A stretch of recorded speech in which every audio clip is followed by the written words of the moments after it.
The courtroom felt stifling, the weight of its silence pressing down like a physical force. Alexis Monroe stood at the defendant's podium, her figure framed by the harsh overhead lights. She gripped a slim folder of documents so tightly her knuckles whitened. Her face was composed, her features a portrait of calm. But her eyes burned with barely restrained fire, a storm of emotions threatening to spill over. Across from her, Judge Paul Whitman adjusted his robes, his expression cold and detached. He scanned the room with the confidence of someone who believed he controlled the narrative. His gaze lingered on Alexis for a beat too long before he finally spoke. His tone was deliberate, almost condescending. "This court finds Alexis Monroe in contempt and imposes a fine of $5,000 for disrupting the judicial process." The sound of the gavel striking the bench shattered the heavy silence, echoing through the courtroom like a gunshot. Gasps rippled among the spectators, followed by hushed whispers and exchanged glances. Alexis remained still, her posture unyielding, her head held high. But there was no mistaking the way her jaw tightened, the subtle flicker of disbelief and anger that crossed her face. She took a slow breath, her composure unbroken. Finally, she stepped away from the podium, her steps steady, deliberate. As she walked past the gallery, she caught fragments of murmured conversations, words of pity, others of disdain, none of them surprising. "So I cut myself?" asked Jake. He felt a pang of curiosity. When she reached the grand double doors of the courtroom, she paused. Her hand hovered over the brass handle, her shoulders stiffening. Without looking back, she pushed through, stepping into the marble-lined corridor outside. At the top of the courthouse steps, the city stretched out before her, its sounds a distant hum. She scanned the street below, her eyes landing on a disheveled woman sitting on a bench near the sidewalk. The woman cradled a child in her arms, her face lined with exhaustion and despair. Her clothes were worn, her movements slow and cautious, as though she carried the weight of the world on her shoulders. Alexis recognized her immediately. She was the single mother whose eviction case had been thrown out earlier that day. Judge Whitman hadn't even glanced at her documentation before dismissing her plea, sending her and her child into uncertainty. The woman looked up, meeting Alexis's gaze. For a moment their eyes locked. In the woman's expression, Alexis saw a reflection of her own past, a life marked by struggle, by systems that had failed her family when they needed it most. But there was something else in the woman's eyes too. A flicker of hope.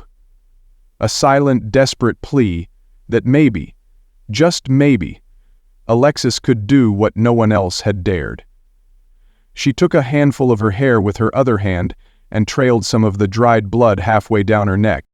The weight of the moment pressed on Alexis, but she didn't waver. Her grip on the documents in her hand tightened, her expression hardening into one of quiet resolve. She knew that what had happened in that courtroom wasn't just about her. It was about every person the system had silenced, every voice that had been dismissed, every life that had been uprooted by those in power. She turned away, descending the courthouse steps with a purpose that hadn't been there moments before. Her movements were swift, her heels clicking sharply against the stone. As she reached the bottom, she glanced once more at the woman and her child.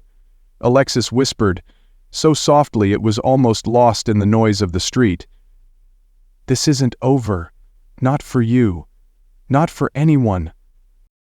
The camera panned up to capture the looming skyline of the city, its towering buildings casting long shadows over the streets below. Somewhere in that sprawling maze of glass and steel was the heart of the corruption Alexis was determined to dismantle.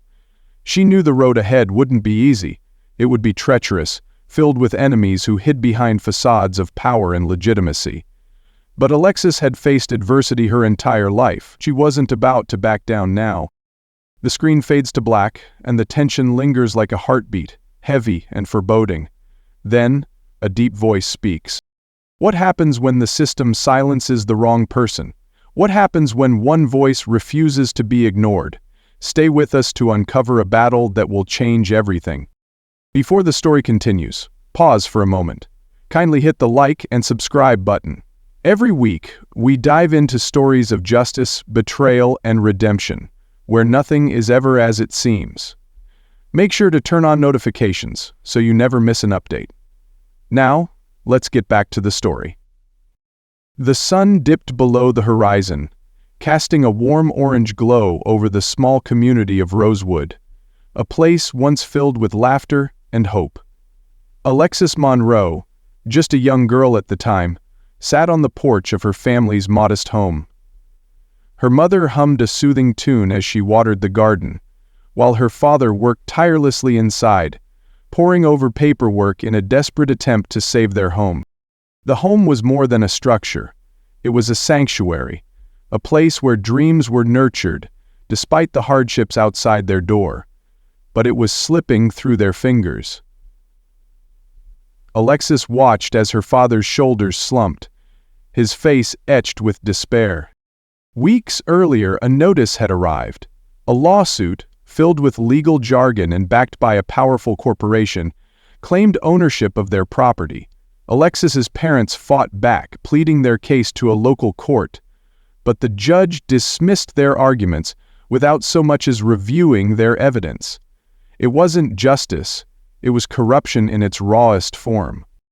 The day the eviction notice was posted on their door, Alexis stood frozen as movers hauled their belongings into a truck. She saw her mother wipe away silent tears, and her father's defeated expression as he avoided looking her in the eye. Alexis clenched her small fists, her young mind unable to fully understand the injustice, but vowing that one day she would. The years that followed were filled with struggle and sacrifice. Alexis threw herself into her studies, fueled by a relentless determination. She devoured books on law and justice, immersing herself in the stories of those who had fought against systemic corruption and won. She carried her family's pain with her like armor, every step guided by the promise she made to herself. No one else should have to endure what her family had. Now, decades later, Alexis stood at the helm of the Bar Association. Her rise was meteoric, her reputation unshakable, but her public image, a poised, calculated leader, was only part of the truth. Behind closed doors, Alexis worked tirelessly to dismantle the rot within the system. Files piled high in her office told stories of bribery, power plays, and ruined lives. Each case represented a piece of the puzzle she was determined to solve. Across town, Judge Paul Whitman sat in his spacious office, sipping a glass of aged scotch. The walls were adorned with plaques and certificates, each a testament to his prestigious career. Whitman had always been ambitious, clawing his way up the judicial ladder with precision and focus. But his success wasn't built on reform or challenging the system. It was built on maintaining it. Whitman prided himself on his efficiency, believing his swift rulings were a hallmark of his competence. To him, Alexis Monroe was an irritant, a thorn in his side. Her insistence on questioning authority, her refusal to back down, he saw it as arrogance. He couldn't see past his biases, couldn't recognize that her actions were born not of rebellion, but of necessity. As he reviewed the day's docket, Whitman's lips curled into a faint smirk. Another case dismissed, another distraction avoided.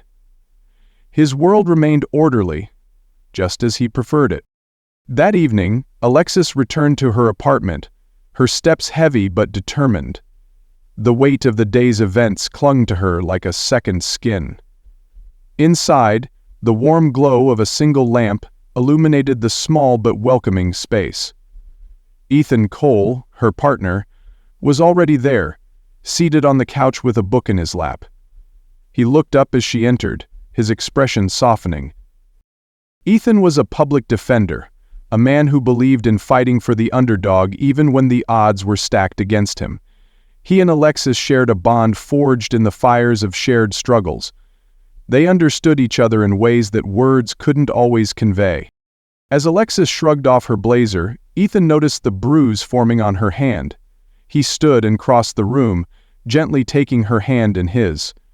"What happened?" he asked, his voice filled with concern. "It's nothing," Alexis replied, but the exhaustion in her tone betrayed her. Ethan guided her to the couch, sitting beside her as he examined her hand. "You can't keep running yourself into the ground like this," he said as he retrieved a cold compress from the kitchen. "You can't take on the whole system by yourself." Alexis leaned back against the cushions, her gaze fixed on the ceiling. "If I don't, who will?" she murmured. Ethan returned, placing the compress against her hand. He looked at her, his expression a mixture of admiration and worry. "You don't have to do it alone. You've got me. And whether you admit it or not, there are people out there who believe in what you're doing. People who need you." Alexis turned her head to meet his gaze. The corners of her lips twitched into a faint smile. "You always know what to say," she said softly. Ethan leaned in, brushing a kiss against her forehead. "That's my job." The two sat in silence for a moment, the weight of the world outside their apartment momentarily forgotten. In that quiet space, surrounded by warmth and understanding, Alexis found a flicker of solace. But she knew it wouldn't last. The fight was far from over, and tomorrow, the battle would begin anew. The courthouse was bustling with its usual flurry of activity, lawyers carrying stacks of papers, families whispering anxiously, and security guards stationed at every entrance.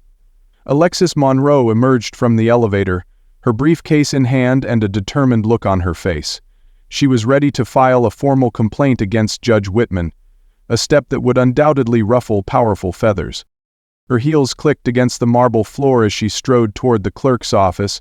Her composure was flawless, but inside she couldn't shake the feeling of being watched. Years of navigating dangerous situations had honed her instincts, and they were screaming at her now. After filing the documents, Alexis made her way toward the exit. The sun was setting, casting long shadows across the courthouse steps. As she descended, her mind raced through the implications of her actions. She had taken the first swing in a fight against a deeply entrenched system, and she knew retaliation would come. But she hadn't expected it so soon.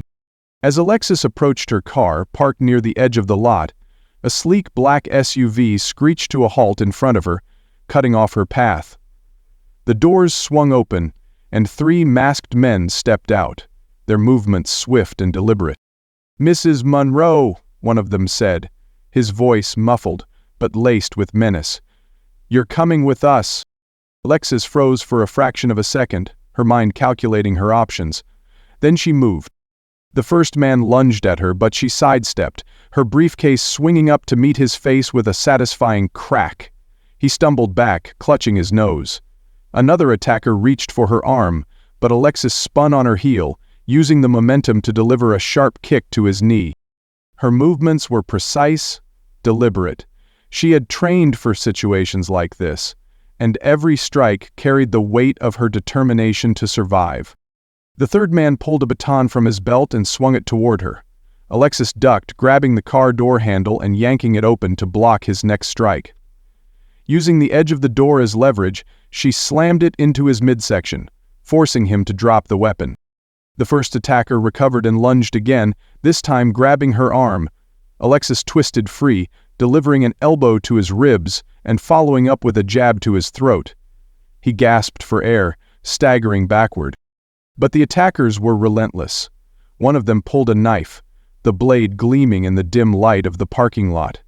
Alexis's eyes narrowed.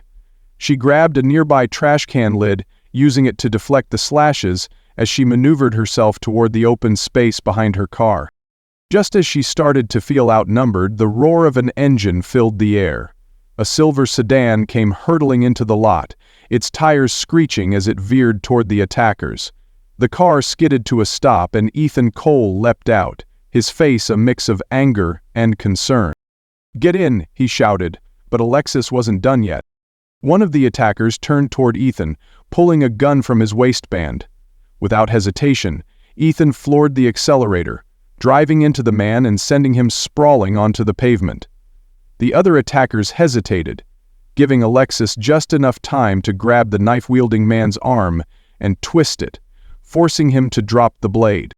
She ran to Ethan's car, throwing open the door and diving inside, Go!" she shouted, and Ethan didn't need to be told twice. The sedan roared out of the parking lot, leaving the attackers behind. Alexis's heart pounded as she glanced out the rear window, watching the figures grow smaller in the distance. "This isn't random," Alexis said, her voice steady despite the adrenaline coursing through her veins. "Someone knows what I'm doing." Ethan's grip tightened on the wheel, his jaw clenched. "Then we need to find out who. Fast." The car sped down the darkened streets of the city, the glow of streetlights illuminating their path. Alexis leaned back in her seat, her mind already racing with possibilities. This was no ordinary scare tactic. Whoever had sent those men wasn't just trying to silence her. They were sending a message. But Alexis wasn't one to back down.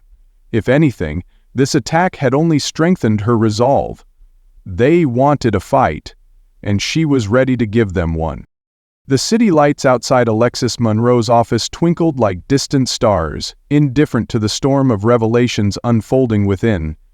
Inside, the air was thick with tension and the faint scent of coffee from a cup long gone cold.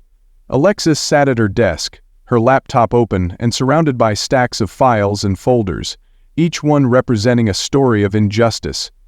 Her focus was razor-sharp, her fingers darting across the keyboard as she cross-referenced documents. Ethan Cole, standing beside her, sifted through a pile of papers with equal intensity, his brows knit in concentration.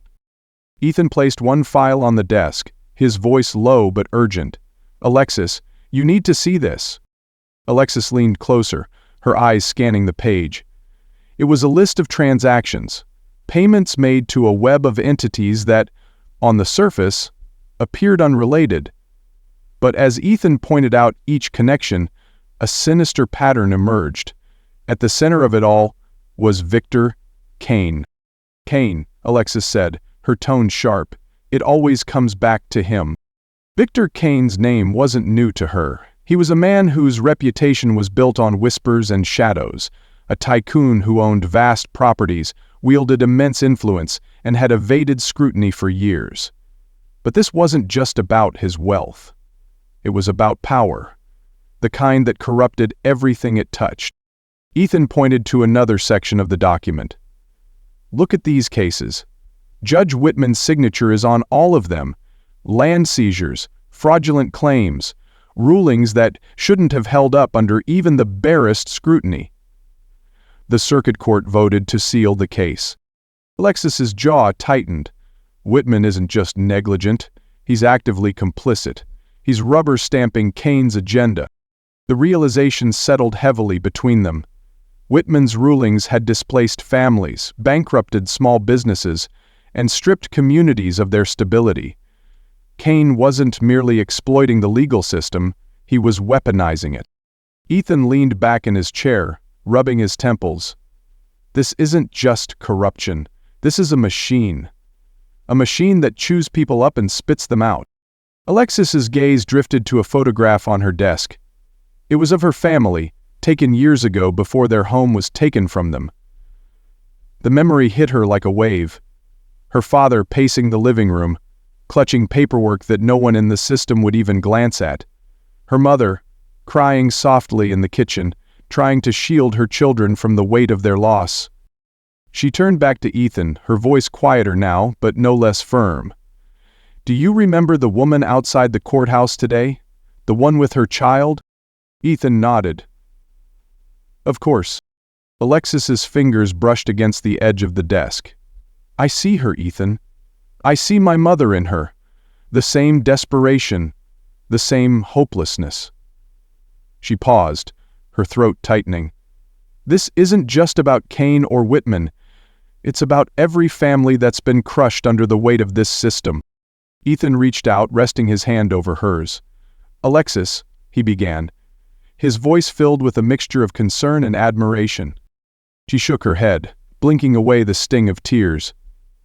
"I remember standing on the porch of our house, watching strangers pack up our lives into boxes. I remember my father's face when he realized there was nothing left to fight for." Her voice grew stronger, tinged with the fire that had carried her through every battle. "I won't let Kane do that to anyone else." Ethan stood, pulling her into a firm embrace. His arms were steady, grounding her in the midst of her resolve. "You're the strongest person I know," he said softly. "And if anyone can take him down, it's you." For a moment, Alexis allowed herself to lean into his support. The world outside faded, leaving only the warmth of his presence and the shared understanding of their mission. But the moment passed quickly, and she stepped back, determination hardening her features. "We need more," she said, her tone brisk. "This isn't enough to take him down. We need to map out his entire network, every connection, every deal." Ethan nodded, already reaching for another file. "And we will. But, Alexis, promise me you'll let me help you. All the way." She met his gaze, a flicker of a smile breaking through the intensity. "You're already in too deep to back out now." They worked late into the night, their combined efforts weaving together the threads of a conspiracy so vast it was almost overwhelming. Each new discovery brought them closer to the truth, and closer to danger. As the first light of dawn began to filter through the blinds, Alexis leaned back in her chair, exhaustion tugging at her but failing to dull her resolve. She glanced at Ethan, who was still poring over documents. "We're going to get him," she said, more to herself than to him. Ethan looked up, his expression steady. "And when we do, it'll be the end of everything he's built." Alexis nodded, her thoughts turning to the woman on the courthouse steps and to every family who had been left voiceless. This fight wasn't just for her. It was for all of them. The ballroom of the Grand Riviera Hotel was a picture of elegance, its vaulted ceilings adorned with crystal chandeliers, casting a warm glow over the crowd below. The city's elite mingled, their laughter and conversations creating a symphony of indulgence. Waiters moved seamlessly between clusters of guests, offering trays of champagne and hors d'oeuvres. This was not a place Alexis Monroe belonged, but tonight she was exactly where she needed to be. Dressed in a sleek black gown and wearing a subtle blonde wig, Alexis moved through the crowd with practiced ease. Her heels clicked softly against the polished floor, her every movement calculated to blend in. The mask of confidence she wore hid the tension thrumming beneath her skin. This wasn't just a gala, it was a battlefield. Across the room, Judge Paul Whitman stood by the bar, sipping a glass of bourbon. Beside him, Victor Kane exuded quiet menace, his tailored suit and calm demeanor masking the ruthlessness underneath. Kane laughed at something Whitman said, but his eyes were always scanning the room, ever the predator. Alexis adjusted the diamond bracelet on her wrist, her hidden communication device clicking into place. In her ear, Ethan's voice crackled softly. "I've got eyes on the northeast corner. Security's light there, but Kane's bodyguards are sticking close. Be careful." "I always am," Alexis murmured under her breath, her lips curving into a faint smile as she approached a small group near Whitman. She moved closer, pretending to admire the art installation on the wall. Her ears tuned to the conversation between Whitman and Kane, picking up snippets of their discussion. Whitman's tone was dismissive, Kane's low and calculating. "This project could change the landscape of the entire district," Kane said, swirling his drink. "If the courts cooperate, of course." Whitman smirked. "You've got nothing to worry about. I'll make sure it goes through smoothly." Socrates. Alexis's heart tightened. This was what she had come for, proof of their collusion. But she needed more. She reached into her clutch, activating a discreet recording device hidden within. As she turned to leave, Whitman's gaze snapped to her, his brow furrowing. "Alexis Monroe." Her pulse quickened, but she maintained her composure, her lips curving into a calm smile. "Judge Whitman? Enjoying the party?" He took a step closer, his eyes narrowing. "Do you think I wouldn't recognize you under that disguise? You've got a lot of nerve showing up here." Alexis tilted her head, her expression unfazed. "Nerve? No, just conviction." Whitman's voice dropped to a harsh whisper. "Do you think you're untouchable because of your title?" She met his glare with unwavering confidence. "I'm not untouchable. I'm unstoppable." Before Whitman could respond, a commotion broke out near the entrance. Alexis turned her head just in time to see Kane's bodyguards heading toward her, their movements deliberate and coordinated. Her instincts screamed danger. Ethan's voice buzzed in her ear. "Alexis, you've got company. Get out of there. Now." The first bodyguard reached for her arm, but Alexis reacted instantly. She sidestepped, twisting his wrist and sending him stumbling into a nearby waiter. The tray of champagne crashed to the floor, drawing the attention of the crowd.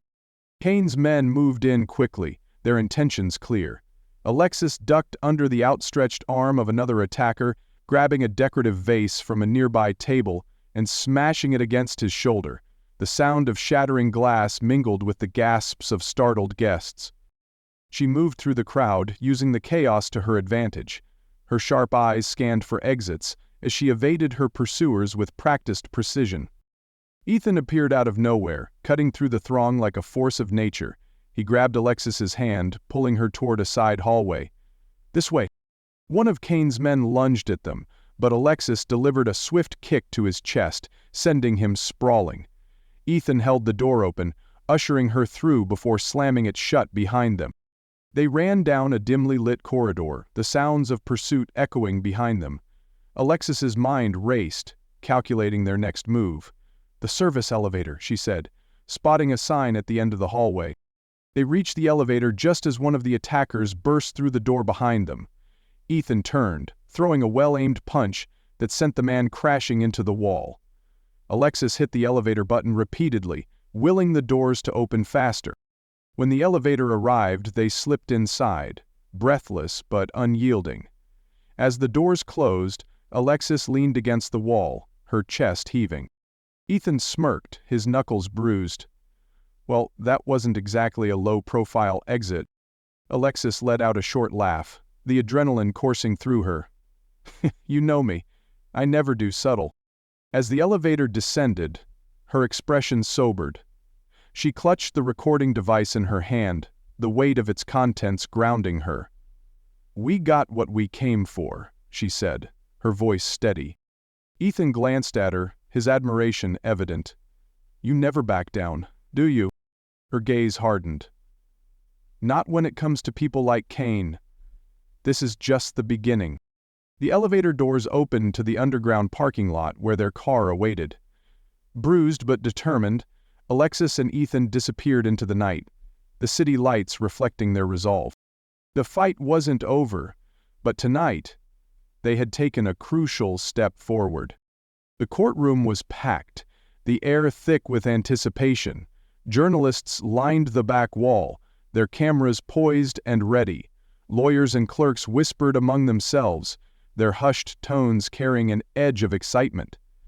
At the center of it all stood Alexis Monroe, her gaze steady as she arranged her files on the plaintiff's table.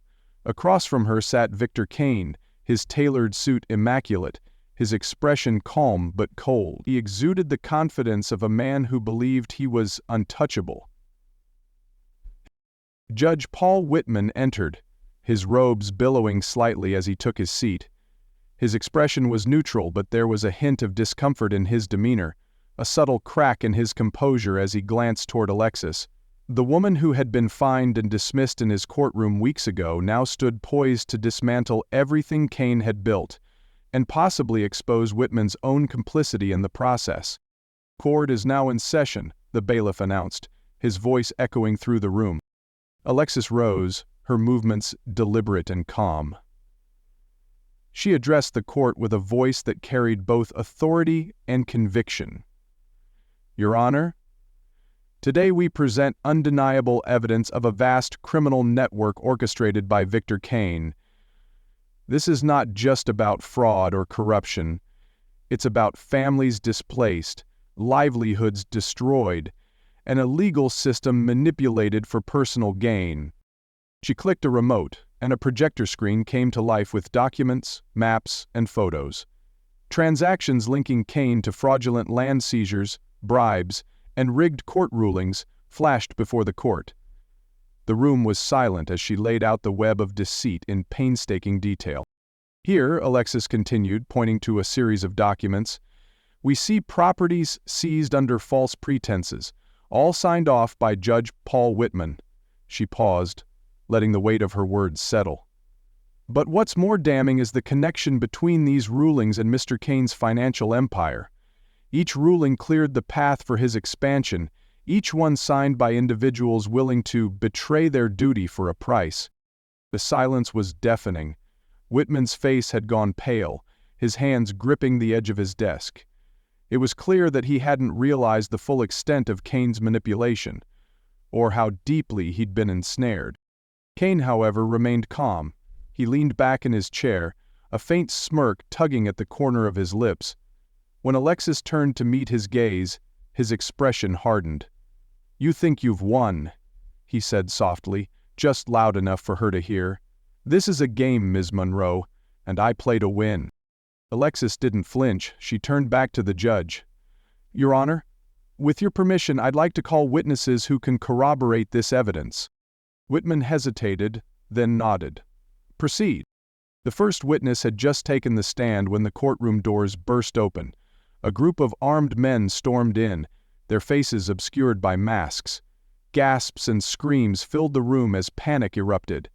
"Everyone down!" one of the attackers shouted, his weapon raised. Alexis acted on instinct. She grabbed the nearest object, a heavy legal textbook, and hurled it at the attacker closest to her. The book struck his arm, forcing him to drop his weapon. "Ethan!" she called, her voice cutting through the chaos. Ethan was already moving, leaping over the barrier separating the gallery from the courtroom floor. He tackled one of the attackers, his fists landing with precision. Alexis grabbed a gavel from the judge's bench, using it to block a blow from another assailant. She swung it upward, striking her attacker squarely on the chin. Whitman, frozen for a moment, finally sprang into action. He grabbed a chair and used it to shield a group of clerks huddled near the corner. When an attacker approached, Whitman swung the chair with surprising force, knocking the man off balance. Kane, meanwhile, slipped out of his seat, his movements calculated as he tried to escape amid the chaos. Alexis caught sight of him heading toward the lobby and pursued him, dodging blows and using overturned furniture as cover. The courthouse lobby was vast, its marble floors gleaming under the harsh fluorescent lights. Kane moved quickly, but Alexis was faster. She intercepted him near the exit, blocking his path with a makeshift barricade of fallen chairs. "It's over, Kane," she said, her voice steady despite the adrenaline coursing through her veins. Kane sneered, pulling a knife from his jacket. "You shoulda stayed in your lane, Monroe." He lunged, but Alexis sidestepped, grabbing a flagpole from the corner of the room. She used it to parry his strikes, her movements precise and controlled. Kane was strong, but he fought with brute force. Alexis fought with strategy. Their battle moved through the lobby, the sound of their struggle echoing through the space. Alexis used the environment to her advantage, maneuvering Kane into a corner. With a final well-timed strike, she disarmed him, sending the knife skittering across the floor. Kane fell to his knees, panting heavily. Alexis stood over him, the flagpole still in her hands. "You've spent your life silencing others," she said, her voice cold and unyielding. "Now it's your turn to be unheard." Alex's emotions drained away, and he felt a certain self-reproach. The sound of sirens filled the air as police officers stormed the lobby. They surrounded Kane, cuffing him as he glared up at Alexis with pure hatred. "This isn't over," he hissed. Then he saw a bevy of small red dots moving blue toward the scene. "You still in charge?" The princess looked wild from the corner. Alexis didn't respond. She turned away, her focus shifting to the crowd that had gathered in the aftermath of the attack. Whitman approached her, his expression a mixture of guilt and newfound respect.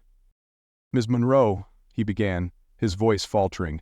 I didn't know—" She cut him off with a glance. "You didn't want to know. That's why this system thrives. Because people like you let it." Whitman nodded slowly, the weight of her words sinking in. "I'm sorry," he said. And for the first time, it sounded genuine.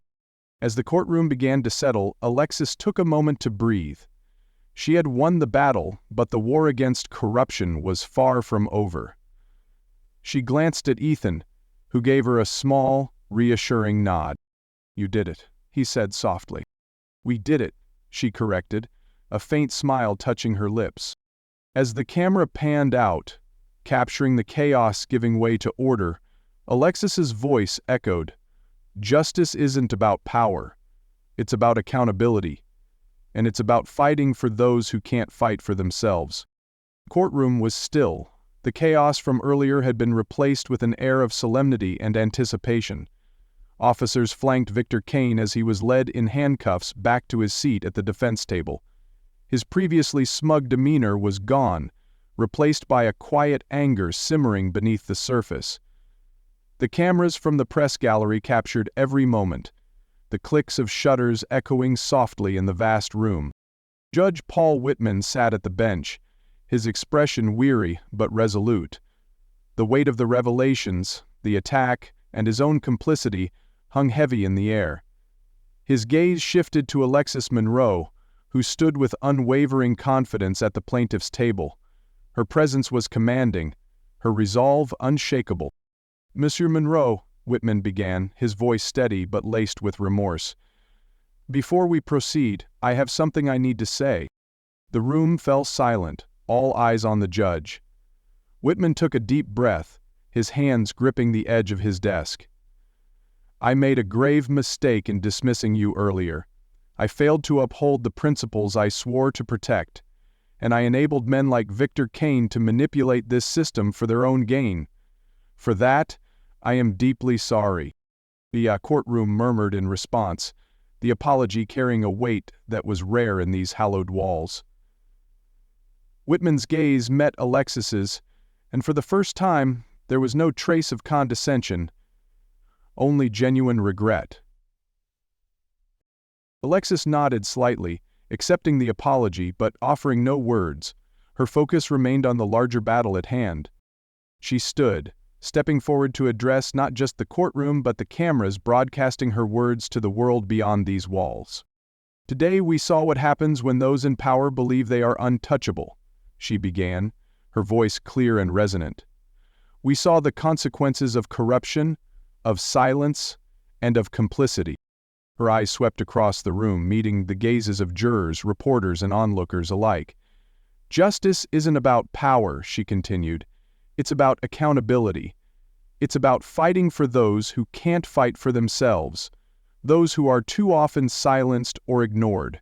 That's what this is about. Not just one case, but a system that must change."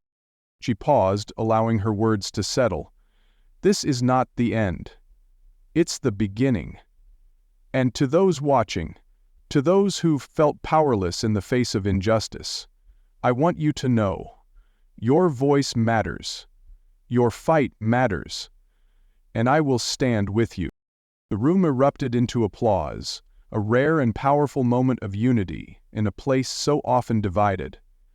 Alexis returned to her seat, her heart steady, knowing the fight was far from over, but feeling the tide beginning to turn. The judge turned his attention to Kane, who sat silent but fuming, his jaw clenched tight. "Mr. Kane," Whitman said, his tone firm, "this court finds you guilty of fraud, conspiracy, and corruption on multiple counts. Your actions have caused untold harm to this community, and you will be held accountable." As Kane was escorted out of the courtroom by officers, he turned his head toward Alexis, his eyes gleaming with malice. "You think this is over," he hissed. "It's not. You have no idea what's coming." Alexis didn't flinch. She watched him leave, her expression calm but resolute. "Neither do you," she said softly. Her words meant more for herself than for him. "Hmm?" The final moment shows Alexis standing on the courthouse steps, the city skyline behind her. She looks determined, her expression one of quiet triumph. If this story inspired you, hit the like button and subscribe for more powerful tales of courage, justice, and redemption. Don't forget to turn on notifications so you never miss a moment of more action-packed stories.